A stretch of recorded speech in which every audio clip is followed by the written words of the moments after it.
Palworld, hugely popular game when it released.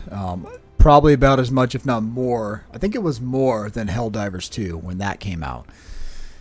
After playing through the game again, my second time since the release, I haven't gone through the entire game, but as I'm playing, I'm noticing things that I would have thought would have been QoL, or things that should be in the game by now, but aren't.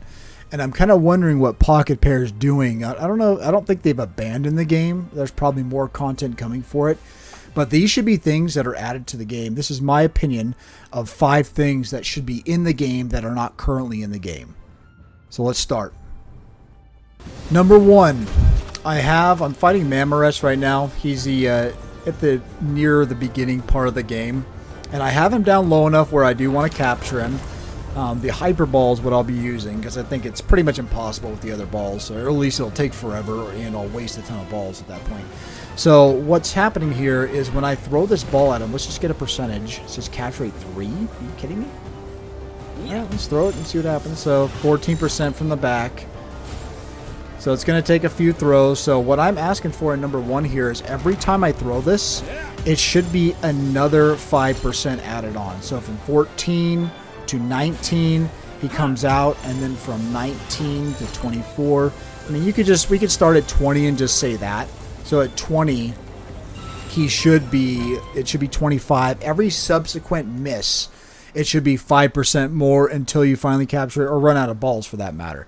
But right now, I mean, this has been the way it's worked in the game since the beginning, and I really think it needs to be changed. I came back and I kind of figured they would have added a QoL like this, but they obviously haven't. I'm not sure if people are... I think I made a discussion about it, but who looks at the Steam discussions, really?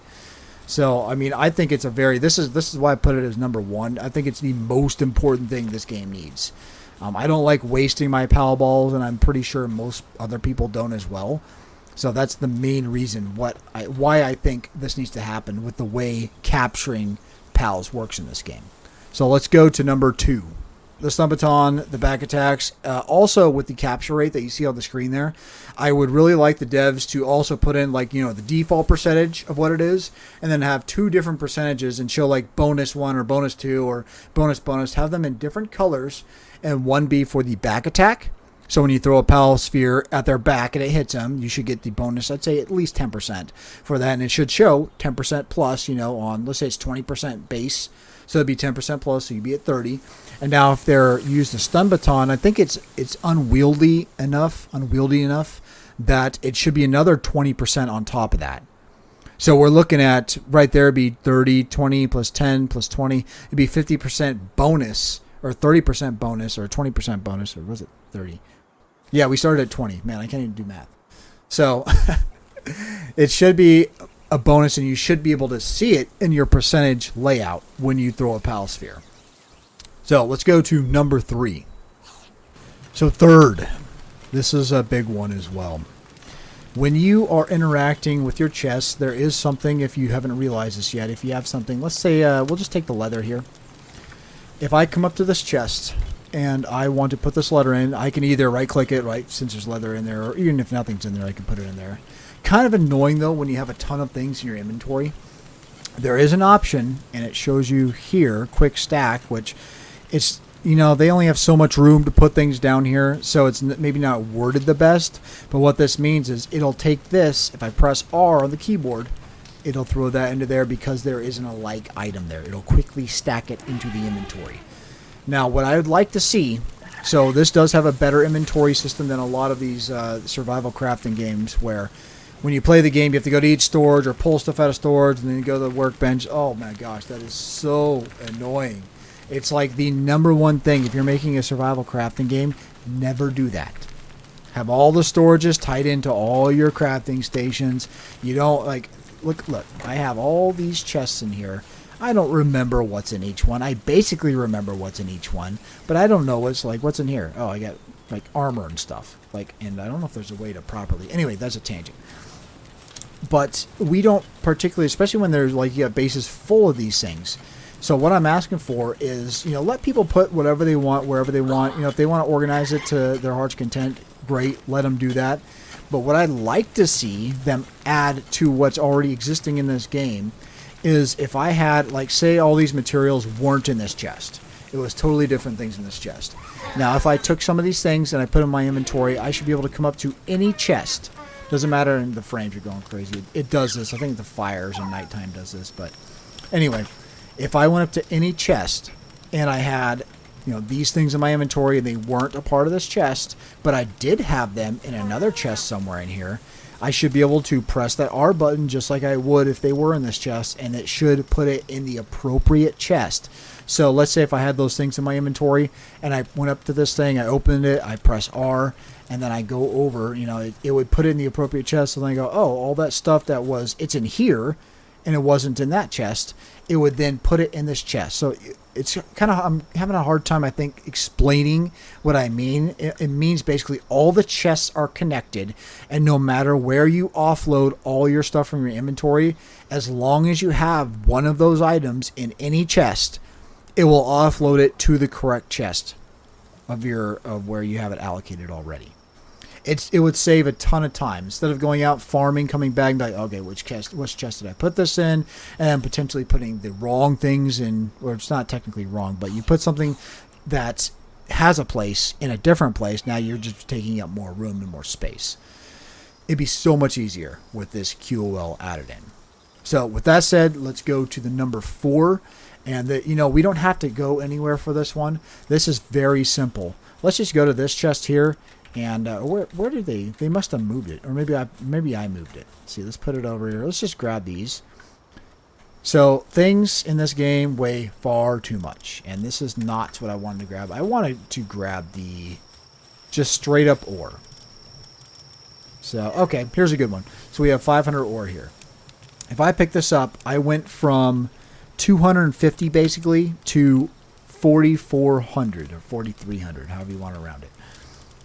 That is a ton. So each one of these weighs what? Let's see. What is one way? Let's put them all in here. I think it's control. Let's take control. One weighs roughly, so 256. Wow. One weighs like 8 pounds? Wow, that's insane. Does it say what each unit is? No. That's insane. At least have these. Like, make it half the weight of what it currently is. Like, for example, if I were to go out in the world here and I'd say I found a dungeon right here, if I go in there, if I were to farm everything in that dungeon, you would not have the space in your inventory to get probably a quarter of what's in the dungeon. Because it'll have coal, it'll have the mushrooms, which don't weigh that much. It'll have probably ore, it'll have maybe sulfur there, and then whatever parts you get from the monsters that you destroy in there. There's so much that like you can't do it, and then I think once you're done with the dungeon, it's gone. You can't go back to it. So you're losing 3/4 of what's in that dungeon because of these silly weight constraints. And you could say, well, you just need to upgrade, enhance your stats, and put everything to weight. Yeah, you could do that. Truthfully, I mean, they don't give you enough. I think I put 2 into attack recently, and it was like 2 points per. Like, what's the point? What's the point? Just leave it at the default value. So if they had a respec, I'd probably just get rid of all points from all areas and just put it into weight. Just so I could go out there and farm to my heart's content, and come back with 3,000 or whatever, which still would fill up really quick. Like, you'd be surprised how quick it fills up. So, the other main thing, and once again, we won't have to go anywhere. So number 5, this is another big one. If I want to move something, so say if I have something here, and this is standard in pretty much any crafter whatever survival crafter game. If I went to my build menu, there should be a button or something for moving things. Or say like if I choose this, that's not a good example. So alignment mode, quit building, rotate, back to building mode, build continuously. There's no option to move it. So let's say if I went to, and you go, okay, well maybe it's in disassembly mode. Okay, so we're in disassembly mode. There is no option to move anything in your base. So if I put this like a foot off where I actually want to go, oh man, I actually want to put this thing over here next to these other production lines. Well, too bad. You're going to have to disassemble it, build it again, which could take, some of these things take a long time. They're like, I don't know, 5 minutes, something like that, depending on if you have any pals helping you. It's ridiculous. Like, I don't know how this was missed when they created this game. This is an easy win. Always have the ability to move the things that you place down. So I hope you like the list. I hope you enjoyed it. I hope you agree. I would love to see these things implemented in the game. I hope they're still working on the game for that matter, because there was the initial rush and now we're probably leveled off. Who knows how many people are actually playing this game? Let's see.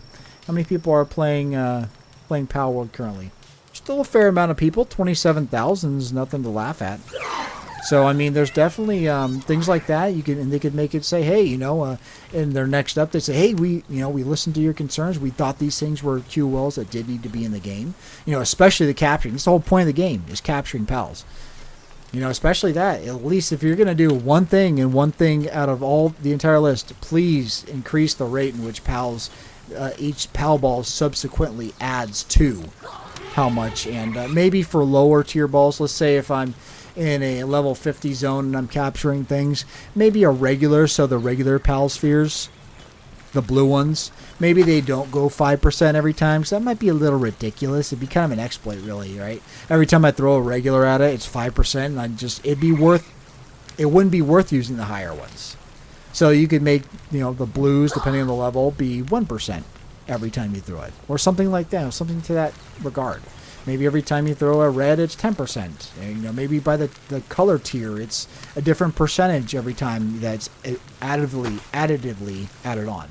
I don't know. You're the devs. You figure it out. But, I mean, it's a problem, and please fix it. All right, all. Take care. Have a good one. And find Christ if you haven't found him already. All right?